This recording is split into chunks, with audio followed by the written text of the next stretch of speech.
So I have been kind of messing around with the Enneagram for probably the last 16 years. So I've been involved with it long before it was cool, which makes me more cool. Yeah. So and part of that has been we stumbled upon it in Word Made Flesh years ago, and we started kind of bringing it into our spiritual formation for new staff, helping them to give us all a common language that we could speak from in terms of how to develop ourselves spiritually and how to mentor one another, how to hold each other accountable, and most of all, how to be compassionate to one another. So that was kind of the beginning part. Was about 16 years ago with my journey into the Enneagram.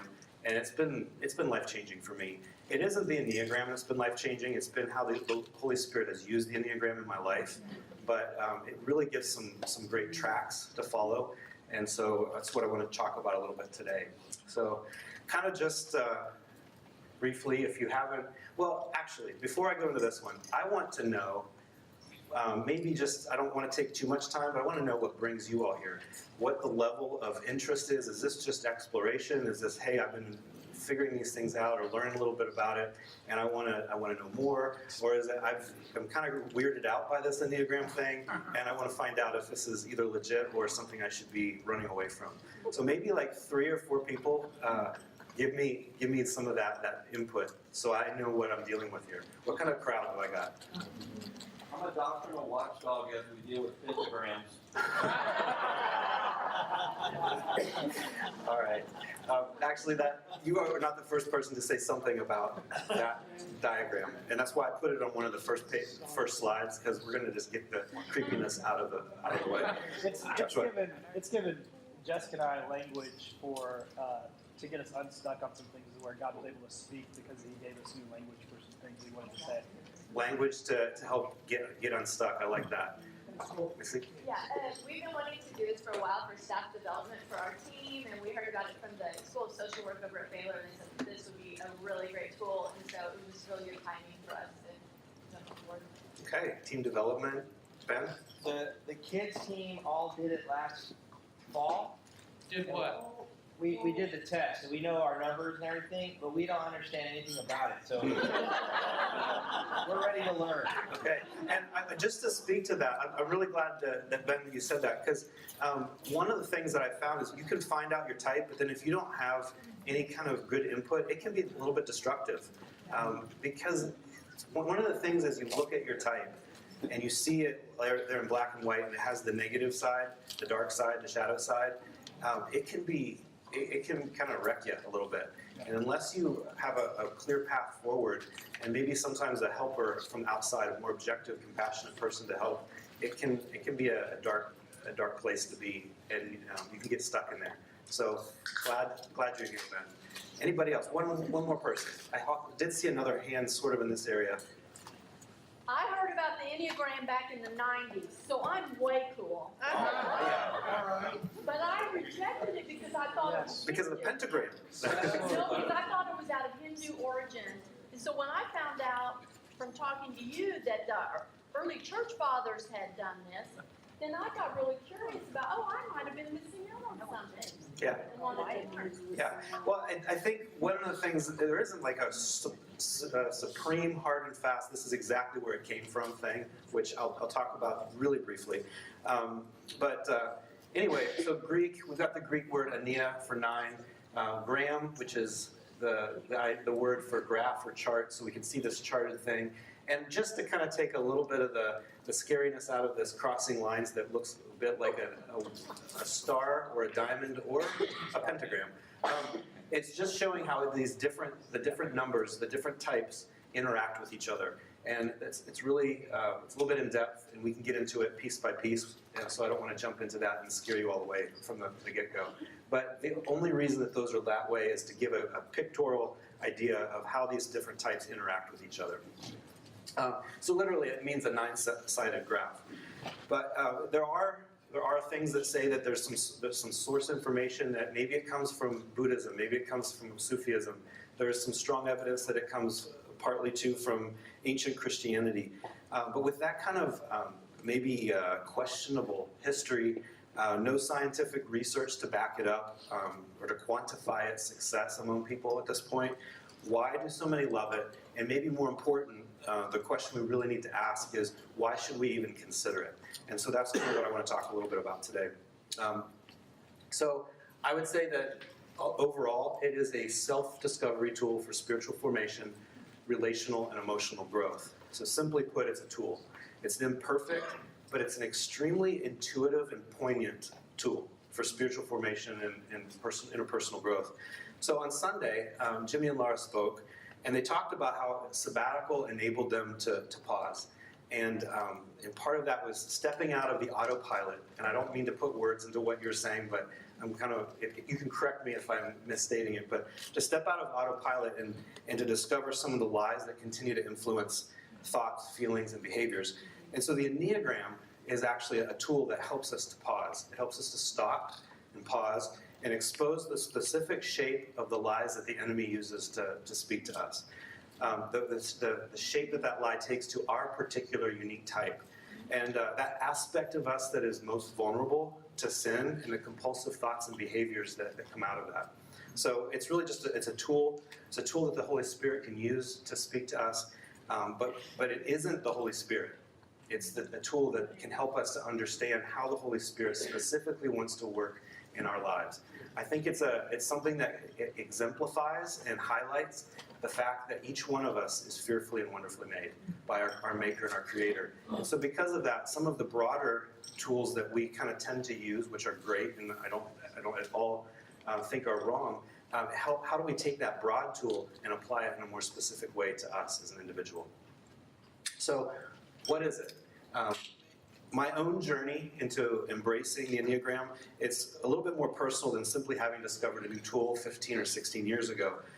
It's more of a relational thing for me, and it has a lot to do with my own type. I'm a 9, and so anybody that knows anything about 9s would understand this, but I desperately want the world to be a kinder, gentler place, and that's part of what drives the driving force behind a 9. In an unhealthy place, that means just kind of creating whatever kind of peace I can find in the moment. But in a more healthy, confident place, which I hope I am right now, it means going through the pain and through the difficulty and through the disappointment of life to get to the peace that's on the other side. But I desperately want, the motivational force in me is to desperately yearn for true peace. St. Francis is one of my favorite people. I think he is. I don't really know him. But I get the idea that I probably would have liked him a lot. But yeah, he was a person who strived for peace. Maybe he was a 9. I doubt it. My discovery is that once you learn the Enneagram and begin to apply its principles into your life, you can be invited, or you would be invited, to live in a more compassionate way, a way that does lead to the world being a kinder, gentler place.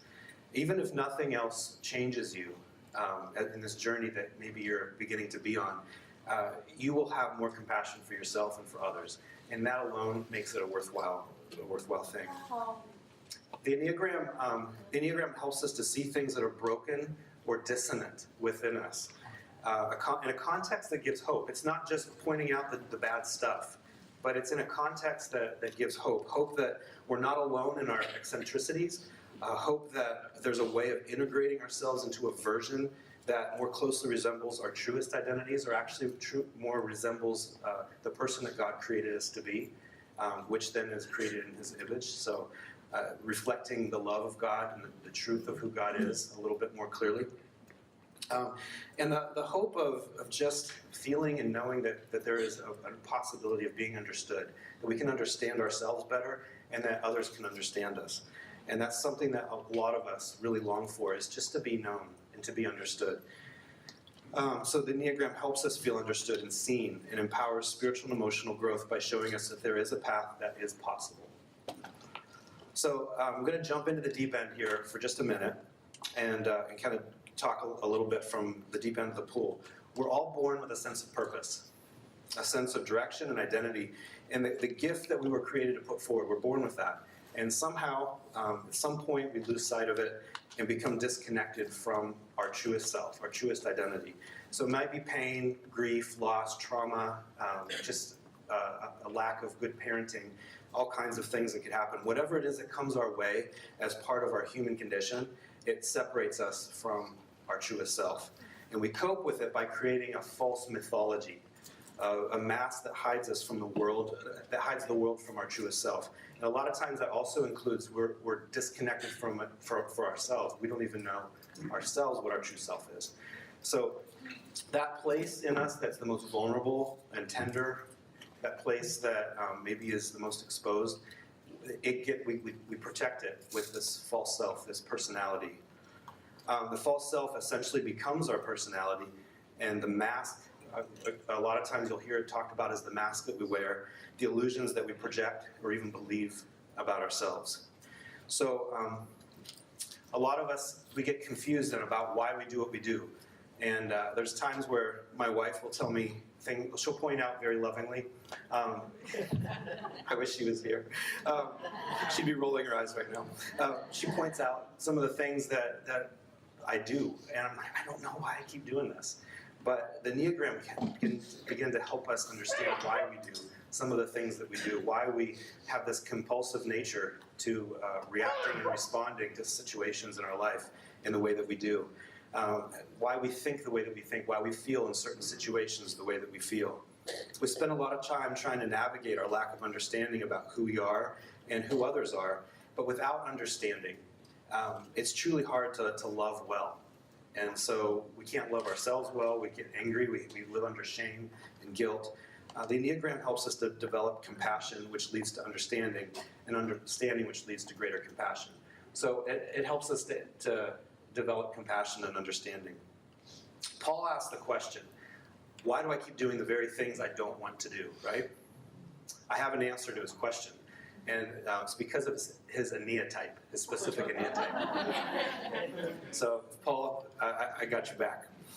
The Enneagram shows us why we do the things that we do. It reveals to us what we are doing and gives us the space to learn how to do it differently. So I know someone who is a 2, and she says she helps people who don't even want her help. She says she exhausts herself being helpful because of her personality. People will tell her that they'd be okay if the next time, without her jumping in, they just kind of left her alone. I know several people actually like this, but personality refers to a person's characteristics, the patterns of thought, their behavior, their feelings, and especially their reactions to situations. They reveal a person's worldview and how they process information. And it also refers to the underlying psychological mechanisms, those hidden things we can't see, that drive our behaviors, our thinking, feelings, and motivations, which we carry from childhood. And that Enneagram helps us to really sort that out and see it for what it is. But we've got the DISC test, we've got Strength Finders, Myers-Briggs, I don't know, what else is there that's out there that we typically use? Spirit and lead. Yeah. There's a lot of different typing tools, right? That's my point. There's just so many different typing tools. So why do we need one more of those? The Enneagram, it accounts for the complexity of the personality. And it helps us to understand the spiritual dimensions of the individual interlinked with the personality. And the Myers-Briggs, it tends to be more or less static. Like, here's your box. Here's the box that you fit into. There's nothing wrong with the Myers-Briggs. I love the Myers-Briggs. Knowing that I am an INFP really helps me a lot. And knowing that my P and my J are really close to each other, and I can go back and forth, like, oh, tell me more, good P, and then, all right, what are we going to do about it? I can be a J as well. But that kind of puts me in a box. It tells me what I do well, but it doesn't tell me why. Right. And it also doesn't tell me if some of the reasons that I'm doing things well are out of a compulsive need to hide my truest self. Right. Because in the Strength Finders, I'm also, number one, adaptability. And adaptable means that I can just kind of go with the flow and I won't rock the boat. Well, that's a compulsive side of being a 9, where I won't confront conflict or pain. I'll just adapt to it. I'll adapt to you. I'll merge with you. Just don't want to rock that boat. So adaptability can be great, or it cannot be. And Enneagram helps me to understand that. So the Enneagram recognizes the human personality as adaptive, where we fluctuate from healthy to unhealthy. And it isn't just that, oh, I used to be this unhealthy 9, but now I'm this really healthy 9. No, on a given moment, I can be on both sides of that And the Enneagram kind of helps me understand that fluctuation between health and unhealth, under stress and not under stress. And so that's one of the things I love about it. It really recognizes that what's the opposite of static? The fluid nature of our personalities and what's going on within us. One of the Enneagram's most helpful aspects is how it exposes 9 ways our human nature manages a collection of coping addictions or compulsions. It's terrible sounding words, aren't they? But they are what they are.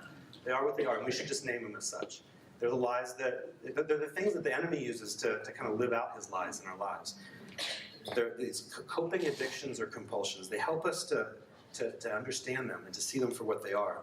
We've wrapped ourselves around, we've allowed those things to wrap themselves around the most intimate and deepest pains in our lives.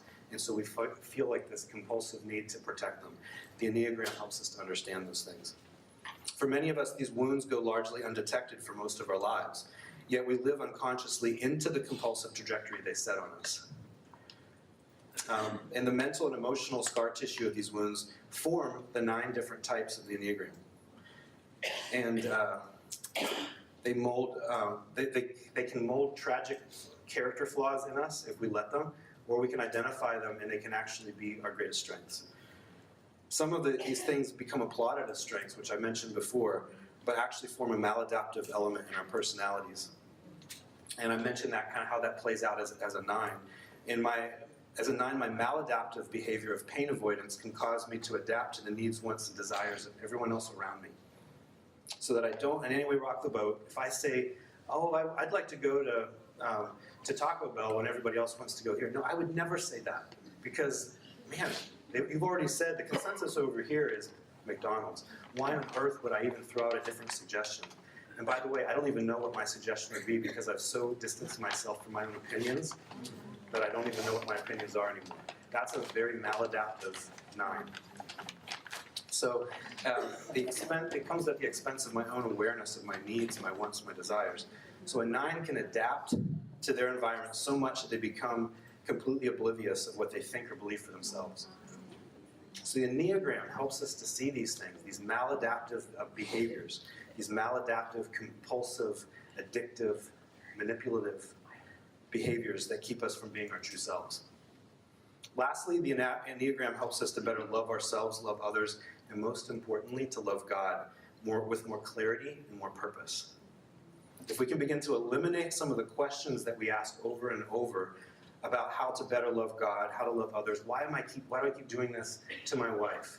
Those kind of things can help us to eliminate it, and even know better how to accept ourselves in the midst of it and receive the grace that God has for us. We can move forward in a more cohesive way with one another. We can move past the divisions that are everywhere. Remember, I wrote this as a 9, that peace. I want peace all the time. We can move past those divisions that divide us, those things that keep us from truly having love and community and peace with each other. Again, I wrote that. It'll sound like a 9, because I am a 9. So much of the division that separates us and causes us to live in fear of people different from ourselves comes from a lack of understanding and a lack of appreciation for the fact that we don't all see things the same way. So for me, it's hugely important, and one of the reasons I love the Enneagram is to have a tool to help create understanding and to build bridges with each other. So in a podcast, one of the co-authors of the book, The Road Back to You, talks about her friend who teaches youth who are partially blind. And in one meeting with parents, she gave the parents glasses that let the parents see what their child sees or really doesn't see. And she said it was profoundly moving for these parents to begin to look at the world through these lenses that their children have. This is what it must be like for my son or my daughter who's partially blind. And it was moving for them. She said that it brought many of the parents to tears. I can personally relate to this story in a small way. When I first discovered that my oldest son was on the autism spectrum in 2008, this was when I was still in Nepal, and was one of the reasons that moved us back from Nepal. So I went on a mission at that point in my life to learn to see the world from his perspective, from his point of view. It's said that between 85 and 90% of communication that takes place between people is nonverbal. So only about 10 to 15% is actually the black and white words that we use with each other. And one of the things that I started to understand as I got into my son's head was that he only really depends on or understands that literal part of communication. So about 85 to 90% of communication is lost on him. It's misunderstood. And it ends up leaving him in a place of confusion and self-doubt and misunderstanding and feeling misunderstood. And so as I began to see that, my whole perspective of who he is and what he goes through in his life completely changed. And I began to adjust and adapt myself as his father into how I related with him, how I helped him to understand things, how I empowered and equipped him to survive and to thrive in a world that maybe doesn't understand what I understand. And so I think the Enneagram is a good illustration of how it helps us to do that with one another. It gives us some eyes to see. Now we can misuse it. I could easily have misused that information I had about my son and manipulate him. I could misuse it and misguide him because of the vulnerability and the weakness that I knew of his. Or I could use it to help me love him better and to be more empowering to him. And so the Enneagram offers us 9 sets of glasses to enable us to better see ourselves, but also to better see one another and to see people for who they are. So lastly, that who am I question. We're all usually guilty of starting off our introductions with one another with some variation of the following formula. My name, hey, I'm Silas West, plus what I do, what we do, which equals who we are. So, hi, I'm Silas. I spent the last 10 years working in pastoral care and counseling for missionaries. I was a missionary in Nepal for 11 years. I grew up in Kenya, Africa. That's who I am. These little bits of my story that I lead off with can only serve to bolster my over-identification with the deception I've come to believe about who I am. I have to remind myself that I'm not the good or the bad things that I've done or the good or bad things that's been done to me. In fact, these fragments have more to do with exposing my insecurities and my fears, my vulnerabilities, my addictive compulsions, than they do about telling anybody about who I am. It doesn't mean that I'm not the person who lived in Kenya, who served in Nepal. That is a piece of my story. But they're little bits of my story that don't make up the whole of who I am. But they're usually the things that we put out there. As Christians, we affirm that all humanity bears the imprint of God and that we are made in His image. So therefore, our intrinsic value is ascribed, not earned. It's not by what we do. It's not based on our good or our bad or the sum total of those things. It's based on the reflection of the image of our Creator. And if we can start with our value and our dignity, then the truth of our identity flows forward. And that's kind of what the Enneagram is helping us get to, that place of the truth of our identity, which allows us to flow forward and reflect the image of God more clearly. While identity can't be confused with dignity, dignity in a Christian sense assumes identity. And so we really need to begin to come to terms with our truest identity. Sadly, though, most of us start with our sense of identity, believing that if we build out this mythology, this idea of who we are, who we think we are, who we think others want us to be. If we start with our sense of identity instead of dignity, the formula gets inverted, and so then our sense of identity then gives us dignity, and that's wrong. That's upside down. I lost my place. Yeah, if we build out the mythology of who we think we are, or who we think others want or need us to be, then the more valuable we become to other people. When we create our identity with the sum value of our stories, then we have what we've done, what we're doing, what we're planning to do. We over-identify with our success or our failure and become disillusioned, compulsive, burnout, and lost. So my own constant struggle, personally, is to recognize my addictive tendency to validate my worth, my dignity, by curating an unrealistic projection of who I think I need to be. By selling out to this thin version of my false self, I've fallen into the trap so often in my life, where every unrealistic expectation is resentment waiting to happen. As I fail to meet my own expectations, the resentment I feel keeps me trapped in this place of compulsive reactivity to my world. lost, unable to find my way back to who I truly am. But as I learn to let go of the unrealistic and unhealthy expectations I have, I'm free to receive God's grace for myself. And the more I can receive his grace for myself, the more I see him as the giver of that grace and not the taskmaster of my unrealistic expectations, and the more I'm able to offer his grace more freely to others and to live out of that place of not holding others to unrealistic expectations. So the Enneagram helps us to find our way back to ourselves. It helps us to accept the grace of our value and dignity so that we can come to terms with our true identity. So that's why I think it's important. That's why I think it has value to us, especially in our movement, our culture, and our community that we have here, because we're all about those things and all about helping other people to live into who Jesus created them to be. And I think the Enneagram can be a great tool for that. So briefly, there is so much that can be said about each of the 9 types. In fact, there is so much that can be said about each of the 9 types. And part of what we want to do moving forward is to go in depth into the types. So this is really just scratching the surface. But the Enneagram teaches us 9 character patterns that fortify a sort of whole person muscle memory. And what I mean by that is this pattern influences every aspect of our lives. So if I'm a 9, my 9-ness influences everything. And that's good. That's okay.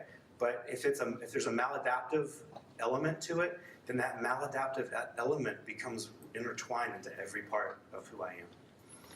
Each of us can find elements of all types that we identify with. So as you're reading through different types or listening to different types, you're going to think, oh, I do that. Oh, I can see that in myself. Oh man, what am I? Oh no. However, and don't worry if that's your first feeling about it, it's okay. It's okay, because it's a journey. It's a journey of discovery. It's not about, boom, I figured it all out in one 5-minute assessment. No, it's a journey. And sometimes some people are so archetypal to their type that they figure it out in 10 seconds. Like, that's me. And it's true. Other people think it's them, and then they find out a little later, like, oh no, actually it was this. And some people are like, I think it's 5 different ones, and I don't know, there's only 4 left that I can't be. It's okay. It's okay. It's a journey, and it's one that there's some of us that are a little bit further on in the journey and are happy to help you figure it out. But it's a journey, and some of it is a journey that can be done in community and can be done within a family environment where it's affirming, and so that discovery doesn't have to be just this independent Lone Ranger kind of a thing, but we can help each other, and it can be cool as long as we follow the rules, and I'll share the rules a little bit later. Okay, so each of us can find elements of all types that we identify with. However, we are all dominant in one of the following types that shape how we think, feel, and act. And each type has a distinct way of seeing the world. And it's an underlying motivation that powerfully influences how we think, how we feel, and how we act in order to cope and to feel safe. And so that's kind of one of the things that helps us identify what is it that makes me feel the most safe? Is it security? Is it peace? Is it being known? Is it knowledge? There's some things there that can be key words that help us to kind of resonate with one of the types. So number 1 is the perfectionist. And the perfectionist strives for principled excellence as moral duty. This type is ethical, dedicated, and reliable, and they're motivated by a desire to live the right way, improve the world, and avoid fault and blame. Avoid? That was a funny way to say avoid. Avoid fault and blame. Helper, number 2, strives for lavish love through self-sacrifice. They're warm, caring, and giving, and they're motivated by a need to be loved and needed, and to avoid acknowledging their own needs. The performer strives for appreciative recognition through curated success. Curated means they kind of put this together sort of on their own and present it to the world. In other words, this type is success-oriented, image-conscious, and wired for productivity, motivated by a need to be or appear to be successful and to avoid failure. The romantic, number 4, strives for the discovery of identity through unique authenticity.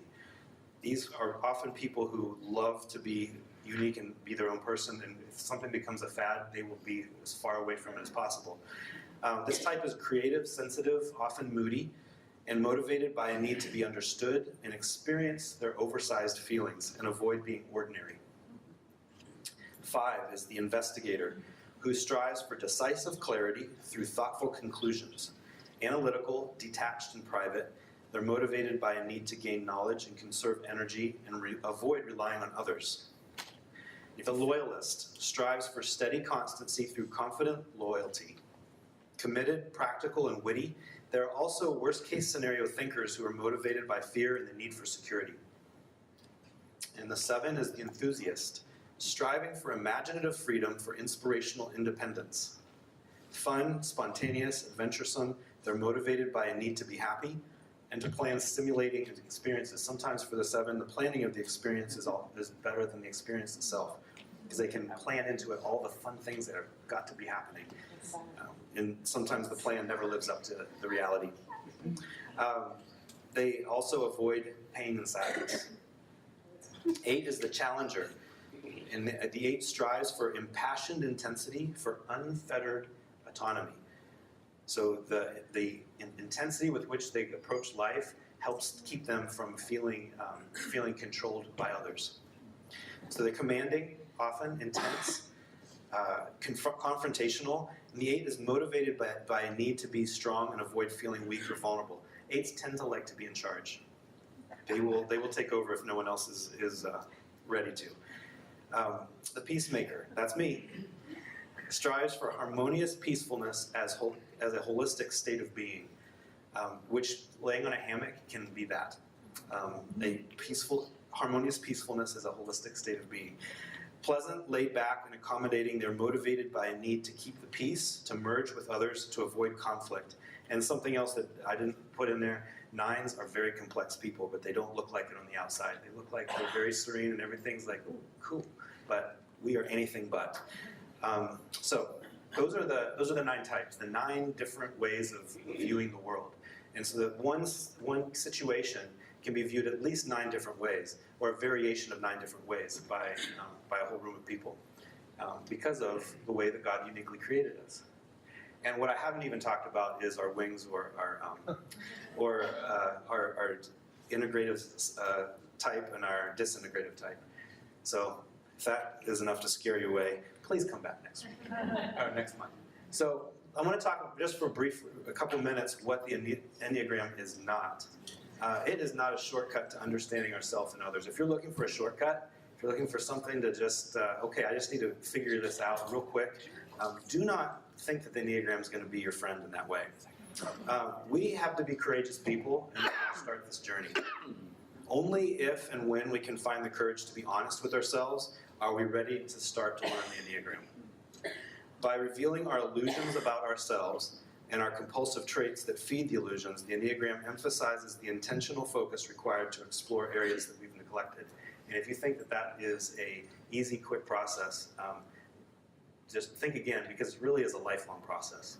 It's an introduction to a lifelong process of self-exploration, of intentionality with ourselves and with God, with constantly kind of the mundane part of life of looking at, how did I just respond there? Did I respond out of that unhealthy side, that compulsive side, or was that more of a response to the Holy Spirit? And so it's not really a great shortcut. And it's a starting point, not a destination. The Myers-Briggs can be kind of a destination. I am an INFJ, and I pretty much understand that. Yes? So when you say it's a journey, is that a journey into, I'm actually not the 9 that I thought I was, I'm this, or it's a greater understanding of how that 9 is playing out your life? That's a great question. I think it can be both for some people. I think the beginning of the journey is discovering sometimes I'm not the type I thought I was at first, because the test didn't really get it real clear. I answered the test the wrong way. I answered it out of what I thought I should be versus what I really am. So, which is also revealing a little bit of our compulsive self in that way. So it can be that, but I think more once you figure out your type, and usually when you figure it out, you find, even though sometimes you're seeing things you don't like, you feel like you're home. You just got this gut response like, oh yeah, that's me. Okay, here we go. So once you're there, then it becomes a lifelong journey of just continually exploring how we tend to react compulsively versus how we see ourselves responding more and more fully to the Holy Spirit in our lives. And we can be surprised that things that we thought were very Spirit-filled responses in our life, we can be surprised to discover how they really are part of our addictive, maladaptive behavior. And once that gets exposed, and we go through a little bit of like, then again, grace and mercy from God extends, and He's like, no, don't worry, I still used you in that situation, and it's all good. But now you're better. It's all better.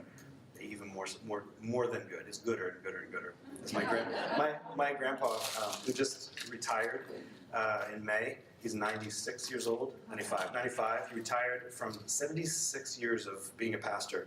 And he always used to say when he was preaching, God's grace just keeps getting gooder and gooder and gooder. And I would say that's the way that the Enneagram extends itself to us. It's helping us to understand that His grace actually is gooder and gooder and gooder than we thought it was. Because as we continually expose our maladaptive behaviors, things that we even thought were good, and holistic parts of who we are, we just see all the more how His grace is extended to us. And as we receive it, we can extend grace even more fully to others. That was way more answer to that question than you asked, but I hope I answered it. So, unfortunately, we realize, most of us realize as we kind of start this journey, that most of the inner work we need to do is really mundane. I already said that word once, but it's painfully mundane. It isn't this great big mountaintop experience. There's a bland monotony to it. In fact, much of the work with the Enneagram can be boiled down to faithful contemplative practices that continue to nurture an awareness of God's presence and how His Spirit is calling us to respond in our day-to-day lives. That doesn't sound real exciting. It's not the stuff of world mandate. But it's really important stuff for us, and especially for our sustainability in this walk that God's called us to. So if you seek flattery, the Enneagram is not for you. It doesn't make you always feel really great about yourself. Coming face to face with our compulsive self can be really hard. Having said that, I can tell you this with all honesty. I love being a 9. I am a 9, and I absolutely love it. And there's times where I'm like, darn, why? Why do I have to be this way? But I do love being a 9.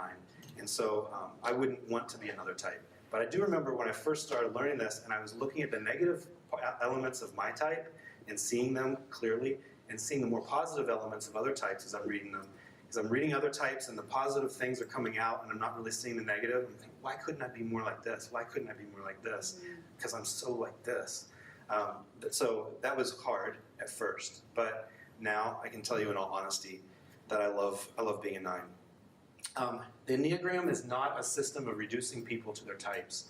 That would be A, emotional laziness, as I put there, but B, it also can be manipulative, and it can be a way of judging people, and we're not going to do that. So one of the things I hesitate in using the Enneagram as a team development tool is because of this, because it can so easily, we have a tendency to so easily put people in the box and to put them in that place of reducing them to this. And I don't even like to call people like the perfectionist or the helper or the peacemaker. I like to say I identify most with the 9 type rather than I'm a 9. I don't really care saying I'm a 9. But I don't like calling people, you're a 1. Oh, don't be such a 1. Don't ever say that. Don't ever say, you're such a 7.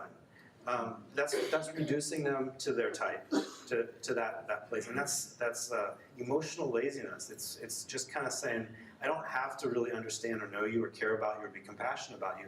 I just have to identify you and put you in this box. So it's not a system of reducing people to their type. And it's also not your excuse. And I think this can be just as dangerous with the Myers-Briggs to the Strength Finders as it is to the, well, I can just do this or get away with it because I'm a 9. No, it is not our excuse. If anything, it's the opposite. It's the invitation to change. It's not our excuse. It's our invitation to change. And if we're ever using the Enneagram as our excuse, we've misused it. And it's not what it was for. And it's also not a tool to use against others. And similar to the reducing people to their types, we can't use it as a tool against them because it's intended to be an opportunity for grace, and intended to be an opportunity for understanding and compassion, never a weapon. And if it's ever used that way, if you ever use it that way, you're completely misusing it. And if it's ever used that way against you, I'm sorry, because it can be hurtful and it can be painful. And I've walked that out with different people in my life who have used it as a tool against me, and it's not been pleasant and it hurts. So if that has ever done to you, please don't let it frighten you away from the journey, but recognize that this is just a person who has misused it. Okay, I think that covers what it's not pretty well. So in discovering your own type, I have that slide in a thing here. I want to give a disclaimer. First of all, the very bottom one, the EnneagramInstitute.com, RHCTI, that is a assessment that's 114 questions, I think, and it costs money. It's pretty in-depth, but it's worthwhile. It gets $12. Thank you. I've never paid money for it, so not because just because I haven't done it. But there's a couple different ones here. Some of them are from websites that if you explore the website itself, you're going to find a very humanistic approach to the Enneagram, very secular for one, but humanistic for sure, and maybe even a little bit new agey. So I'm just going to say that right up front. There are a lot of people that are using the Enneagram. However, these are places where you can get free assessments, except for the bottom one, and each one's a little bit different. There's also so in the Ready, they have a free version, which is a much shorter one. It's not very accurate. I have copies of it here. If anyone wants one, I've got 10 of them. You can have it, or else I can email it to you. But I also have one from, it's not on here. It's another one that I like personally a little bit more. It's instead of answering a bunch of questions, it gives you 9 paragraphs. 9 different paragraphs that you can read and just kind of be like, okay, that resonates with me, this doesn't. So I've narrowed it down to 3. And of those 3, this one resonates with me the most. It's a very intuitive approach to the Enneagram, which I think actually, maybe it's just because I'm of my own type, I like better than, I think a 5 would hate it, needing it to be broken down and being analytical. A 5 probably wouldn't like this one, but I personally like it because maybe I'm a P more than a J, and that's why, I don't know. Anyway, there's a lot of ways to do it. And I have a few of them here, and you're welcome to whatever resources I have. And there's a few of us out here who have done it and can tell you what has worked for us. I think the one that I have, the 9 paragraphs, is from a book called The Essential Enneagram, is probably for me the most helpful. I have copies of it, and I also have it on a PDF that I can email to you. So there's several ways to identify your types. Like I said, I have 2 of them here, plus this whole sheet here. No test is definitive. I want to say that. It's not definitive. They're intended to get you on the right path, to get you started on the journey. But discovering your type is part of the journey of discovering your true self. It's not the end. So doing the assessment, it's just the start. It's just the beginning. If you like the more intuitive approach to life, the Essential Enneagram one might be for you. If you like a more quantitative approach to life, the Ready might be the way to go. So at the end of it all, like I said, this one here, the bottom one that's 144 questions long, it tends to be fairly accurate. But like I said, it's the only one that's not free. Nothing's really free, so there you have it. That's part of the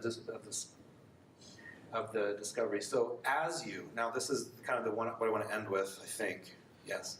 What I want to end with, and then I want to hear from you all. Discovering your type. Remember that your type is not so much determined by what you do as by why you do it. So as you're reading through some of the descriptions, as you're reading through things, wondering which one of these resonates most with me, look more of why you do the things you do, not what you do. Because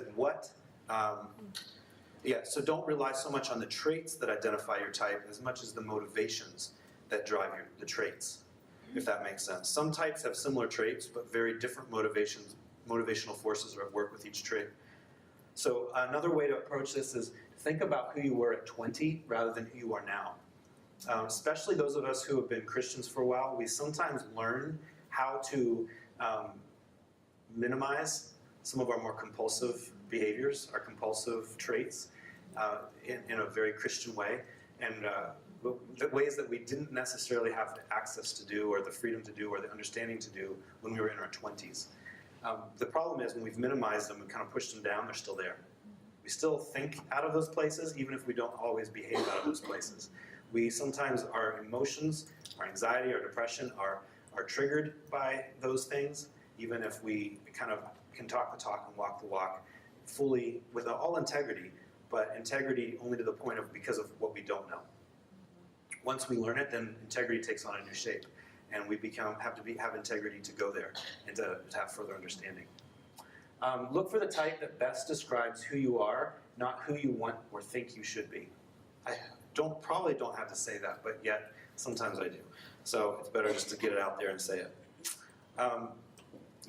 Again, going back to that one about the age of 20, by 44, I've learned that I'm the only consistent presence in every reoccurring issue and drama in my life. I've learned to modify some of the more compulsive traits that I was not aware of when I was 20. But it's a lot easier to identify the types by how we were when we were 20, when our personality was most clear and intense before we started learning how to sand off those rough edges. So kind of, yeah, I am, wherever I go, there I am. And then realize too that everyone is messed up and broken. So there's no use wanting to be differently messed up and broken than you already are. Because if you think that another type looks better than your own, as you kind of discover this type and you're like, oh my goodness, what is wrong with me? Realize that everybody is doing that. When they first walk into this door of understanding their type, we're all looking at, oh my goodness, what's wrong with me? There's no use wanting to be differently messed up and broken than you already are. So it is more easy for me to look at some of the other types and want to be more like them. But we tend to see that the grass is greener on the other side, the other types for what they get right, and only see ours for what we get wrong. So stay with it. Don't give up. If a few people, not many, but a few people who have started this, when they first discover their type, I can remember, I won't give any names, he's not in this room or on this campus, but some of you would know him. But when he first discovered his type, it was devastating. He missed a couple days of work. It was just so hard for him to really wrap his head around some of the things that he was beginning to see about himself. Things that he thought were pretty awesome, and realizing that they're not. But he stayed with it, and he came out the other side and started to embrace who he was and to understand the grace and the compassion that God had for who he was, and to realize that actually God created me to be a one. And that inner critic that I always hear, that voice that's always telling me that I'm not good enough, or that nothing I'm doing is right, or nothing you're doing is right, is actually it's a maladapted voice, but there is a good voice that also is a part of the one. And it's saying that, hey, we can work toward perfection, but you don't have to be perfect right now. We can work toward the wholeness that I created you to be and the world to be, but we're not going to experience it in this lifetime. But we still work toward it. So, when you begin reading the description of a type that makes you feel squeamish and exposed, don't give up. It's likely you've just read something that captured your inner world in a way that only someone who hacked into your server, where you back up your personality, could actually do. This probably means you're zeroing in on your type, and uncomfortable as it may feel, stay with it. Don't think also that you have to identify with every feature that's typical to your type. You might look at this and say, yes, yes, and yes, but no, so that must not be me. No, probably. If there was a lot of those that were true, and a lot more that were true to this one than any of the other ones, that probably is it. But again, kind of go back to that, what made you feel like, I think someone just looked into my underwear drawer, and it's all of a sudden you just feel exposed and known. That might be the one that you're really resonating with. Just be on the lookout for the set of features that some of the closest, that sound the closest. Another error there. Steve, you need to help me. A little editing. Just be on the lookout for the set of features that sound the closest to describing you. Some people get it right away, while others it takes weeks to figure it out before they feel confident in identifying their types. But one of the things that I know to be true and consistent is once you found it, you do have that sense of coming home. You have that sense of, okay, this is comfortable. As uncomfortable as it is to see it, I feel comfortable here. I feel like this is where I'm most known and where I'm most understood, where I can even begin to understand myself in a way that I've never been able to before. So, if I haven't scared you away, I hope that this can be the beginning for some of you of a really fantastic journey, and it would be my privilege to be a small part of that with you. And for those of you who already were sold, then great. I hope this begins to help us all to learn a shared language that we can use here as part of this family.